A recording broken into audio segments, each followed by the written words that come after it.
ভারতের কেরালার পালক্কাদ জেলায় মাটির নিচে মাশরুম সদৃশ এক অদ্ভুত কাঠামোর সন্ধান পাওয়া গেছে, যা বিজ্ঞানী ও গবেষকদের মধ্যে ব্যাপক কৌতূহল সৃষ্টি করেছে। কেরালার কারাকুরুসি গ্রামে চাষাবাদের জন্য মাটি খোঁড়ার সময় এক কৃষক প্রথম এই অস্বাভাবিক কাঠামোগুলো দেখতে পান। পরে গবেষকেরা এগুলোকে স্ক্লেরোটিয়াম স্টিপিট্যাটাম নামের বিরল ভূগর্ভস্থ ছত্রাক হিসেবে শনাক্ত করেন, যা স্থানীয়ভাবে নীলামাঙা বা আর্থ ম্যাঙ্গো নামে পরিচিত। আর্থ ম্যাঙ্গো নামটি শুনতে মাটির নিচে লুকানো কোনো ফলের মতো মনে হলেও বাস্তবে এটি একটি ছত্রাক, যা মাটির নিচে গোপনে বৃদ্ধি পায়। বিশেষ করে উইপোকার ঢিবি বা উইপোকা সমৃদ্ধ এলাকায় এর উপস্থিতি বেশি দেখা যায়। গবেষকদের মতে, ভারতে ভূগর্ভস্থ ছত্রাক নিয়ে গবেষণা তুলনামূলক কম হওয়ায় এমন আবিষ্কার অত্যন্ত বিরল এবং গুরুত্বপূর্ণ।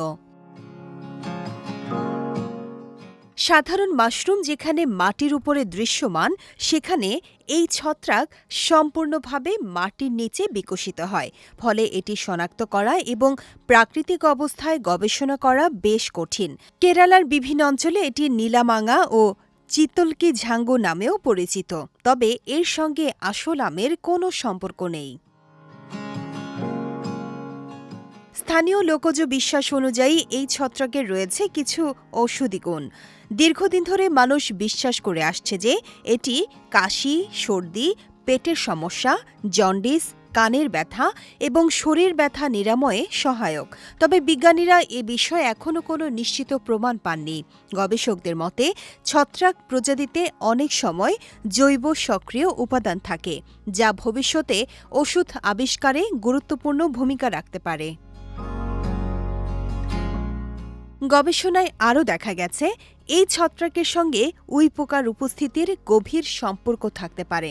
ধারণা করা হচ্ছে, উইপোকা সমৃদ্ধ মাটি এর বৃদ্ধির জন্য উপযুক্ত পরিবেশ তৈরি করে। এছাড়া কেরালার বর্ষাকাল ও মাটির আর্দ্রতাও এর বিকাশে গুরুত্বপূর্ণ ভূমিকা রাখে। বিশেষজ্ঞরা সতর্ক করে বলেছেন, জমির ব্যবহার পরিবর্তন, রাসায়নিক চাষাবাদ ও পরিবেশগত পরিবর্তনের কারণে অনেক বিরল ছত্রাক প্রজাতি বিলুপ্তির ঝুঁকিতে রয়েছে। যেহেতু এসব ভূগর্ভস্থ ছত্রাক সহজে দেখা যায় না, তাই তাদের বিলুপ্তিও অনেক সময় অজানাই থেকে যায়। বিজয় টিভি নিউজ ডেস্ক।